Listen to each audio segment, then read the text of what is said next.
Hi, I'm Brian Lord, Senior Vice President here at Premier Speakers Bureau, and I'm excited to have on Lora, a professional event planner who married a professional speaker, Stephen Little.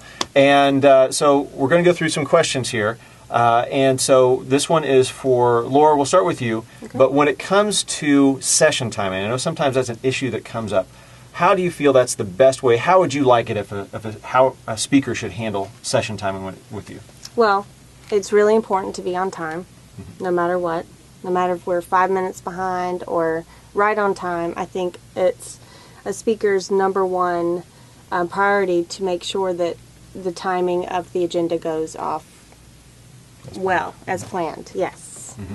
And what can you do as a speaker to contribute to that, or what questions do you normally have for an event planner? What I normally say to an event planner is it is my job to make your life easier. It isn't my job to say, you booked me for an hour, I'm going to do an hour. Mm-hmm. And if it works out that it can only be 40 minutes, it's my job to make it fit. And it's not my job to stamp my feet and say, that's not going to work. Yeah, so, be flexible. What I always say is that there's never an excuse to go over. Whatever, you have to be flexible. Mm-hmm. Right? And so when you work with a professional speaker, I don't know of one that doesn't agree that being on time is just the basics of getting it right. Mm-hmm. And here's the only thing, Brian, sometimes about timing, and I think Laura would agree, this is important, especially anybody that's new at this. Here's what happens often on site.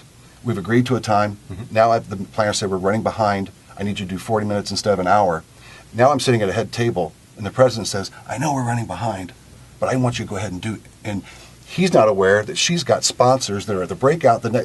He's not aware of all that, or she's not aware of all of that. It was a woman I just worked with in Ontario recently, where she said, I don't care what the planner says. I don't care what anybody.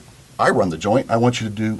So, and then you're disconnected from that person. So what I try to do is before I ever show up and say, on the off chance that we might be off on time, who is the one person that should decide, and oftentimes I'll say, I'll actually hear from a planner, the president doesn't know what I know. You need to listen to me. Mm-hmm. That's great. Or if they say, sure, if the president says you got to change it, you need to change it. So you would think that would be a given on either side. It never is. I always establish it before we show up, and then reestablish it when I'm there. If I can text even with the person, because if I'm in a room of 2,000 people and they're in the back of the AV and I'm up front at a head table, I've got to be able to text and go, somebody's telling me to go long and you're telling me to go short. What do I? So what I always do is I say the meeting planner decides. Just tell me what to do. Tell me what I need to know, and then I think you're all. There's a communication that works out. Now, Laura, has this ever happened to you, and what did you do? Of course, it's never happened. All my events run smoothly and perfectly. Sometimes too, it's not always the event planner that has the final word, and it's not always the president. So it is the speaker's job to kind of figure that out. Mm-hmm.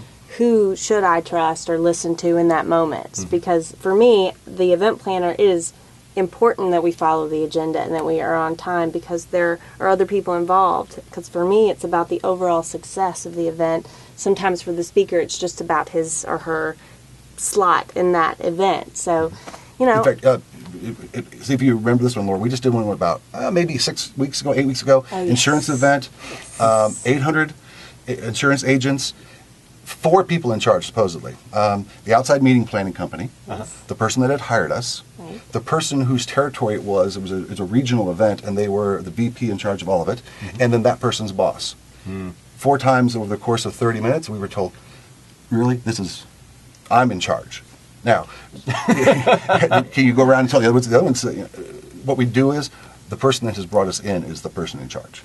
And then we try to make sure everyone else is happy. But the person that brings you in is always our focus. That we had to make that very clear with a group recently. It was fine. Nothing went wrong, but it could have. And it's important to both of us to figure that aspect out immediately. So if it's at the reception the night before or the breakfast in the morning, to really find out who needs that final say, who has that final say. All right, well, thank you for this. And for you event planners, we're going to ask some other questions regarding how to handle AV, how to handle content, and some other things. So make sure to tune in, subscribe to this channel, and we'll be back with more with Laura and Steve. Great.